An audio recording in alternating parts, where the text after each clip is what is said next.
Inhale, relax. ये हो गया वीरभद्रासन। ओके दोस्तों, अभी हम करेंगे अधोमुख श्वानासन। अधोमुख श्वानासन में सबसे पहले दोनों हाथ को ऐसे ऊपर स्ट्रेच कीजिए, इनहेल करते हुए श्वास को अंदर लेते हुए, फिर एक्सहेलेशन के साथ फॉरवर्ड बेंड कीजिए। आपकी दोनों फुट को टच करना है। शुरुआत में टच नहीं होता है, कोई बात नहीं, धीरे धीरे आपका बेंडिंग कैपेसिटी भी अच्छा होगा और बॉडी में फ्लेक्सिबिलिटी भी आएगा। अभी 5 स्टेप ऐसे आगे आना है। ये बन गया माउंटेन पोज। फिर अभी हम करेंगे अधोमुख श्वानासन। दोनों फीट के बीच में थोड़ा सा ऐसे अंतर रखना है।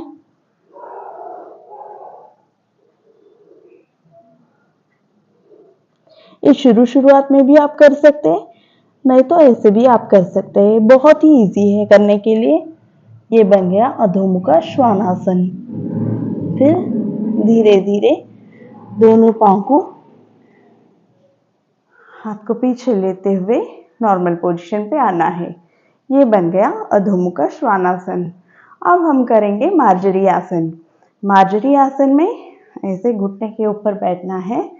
बैठ के दोनों घुटने जमीन के ऊपर रेस्ट करना है और थोड़ा सा गैप दीजिए दोनों घुटनों के बीच में, ताकि आपको बैलेंस अच्छी तरह से मिल सके। अभी थोड़ा सा 5 स्टेप आगे आइए और इक्वली डिस्टेंस मेंटेन कीजिए आपकी पाम और नीज के बीच में। दोनों नी के बीच में जितना आप अंतर रखे रहते उतना ही अंतर आपके पाम्स के बीच में भी होनी चाहिए। अभी श्वास को अंदर लेते हुए स्पाइन को ऊपर कीजिए, श्वास को बाहर छोड़ते हुए नीचे। Raise your spine up while inhaling and raise the spine down while exhaling. Inhale, exhale, inhale, exhale, inhale, exhale। है ना दोस्तों, ये बहुत ही इजी है करने के लिए। आप इसे लगातार 15, 20, 30 तक भी आप प्रैक्टिस कर सकते हैं। 30 राउंड भी आप प्रैक्टिस कर सकते हैं। ये स्पाइन के लिए बहुत ही अच्छा है। ओके दोस्तों, अभी हम करेंगे बालासन। बालासन ऐसे वज्रासन पे बैठिए। वज्रासन पे बैठ के दोनों हाथ को पीछे से ऐसे इंटरलॉक कीजिए। Interlock your hands and by exhaling bend forward। Forward bend कीजिए, टच कीजिए आपकी फोrehead को जमीन के ऊपर।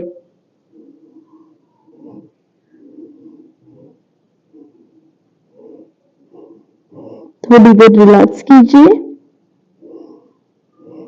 फिर इनहेलेशन के साथ ऊपर आइए, एक्सहेलेशन के साथ दोनों हाथ को रिलीज कीजिए। ब्रीदिंग बहुत ही इंपॉर्टेंट है। जो आप योगा करते वक्त ब्रीदिंग की आदत नहीं डालें तो ये यूज नहीं होता है, ताकि आपको अच्छी सी ऑक्सीजन योगा से मिल सके। जब भी आप कुछ भी कोई भी आसन परफॉर्म करते हैं, उसके हिसाब से आपको ब्रीदिंग करना बहुत ही जरूरी है। ओके दोस्तों, अभी हम करेंगे पश्चिमोत्तानासन।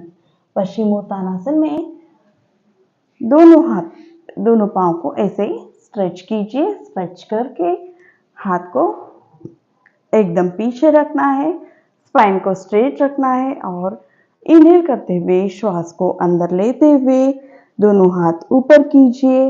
एक्सहेलेशन के साथ फॉरवर्ड बेंड कीजिए। फिर पकड़ना है आपकी टो को। जो बिगिनर्स के लिए इतना ये करना बहुत ही मुश्किल है। जैसे जैसे आप शुरुआत में इसे स्ट्रेच करने का अभ्यास किया तो ये हो जाता है। ये बहुत ही इजी है और बहुत ही इफेक्टिव आसन है।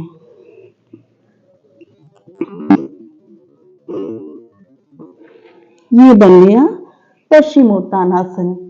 फिर इनहेल करते हुए दोनों हाथ ऊपर कीजिए। एक्सहेल के साथ हाथ नीचे। अब करेंगे दोस्तों सुखासन।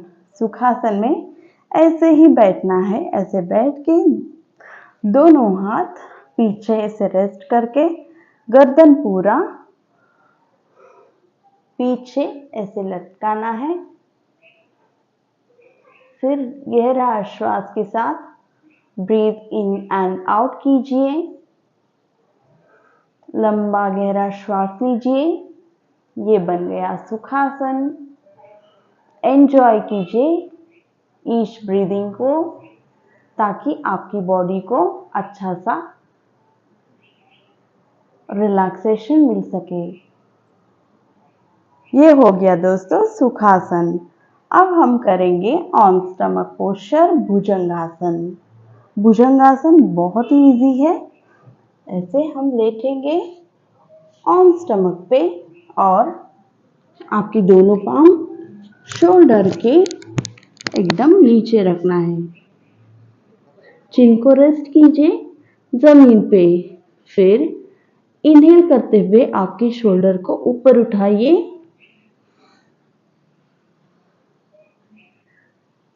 थोड़ा सा एल्बो को बेंड कीजिए। ये बन गया भुजंगासन। थोड़ी देर होल्ड कीजिए, मिनिमम 3 सेकेंड तो होल्ड करना ही है। फिर एक्सलेशन के साथ नॉर्मल ब्रीदिंग या एक्सलेशन के साथ चिन को टच करना है।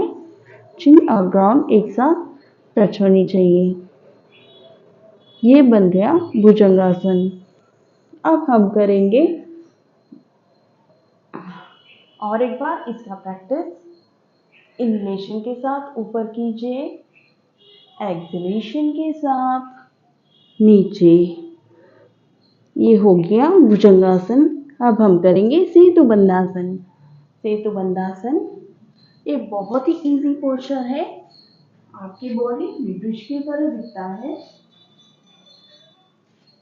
ऐसे ऑन स्टमक सीधा लेटना है। सीधा लेट के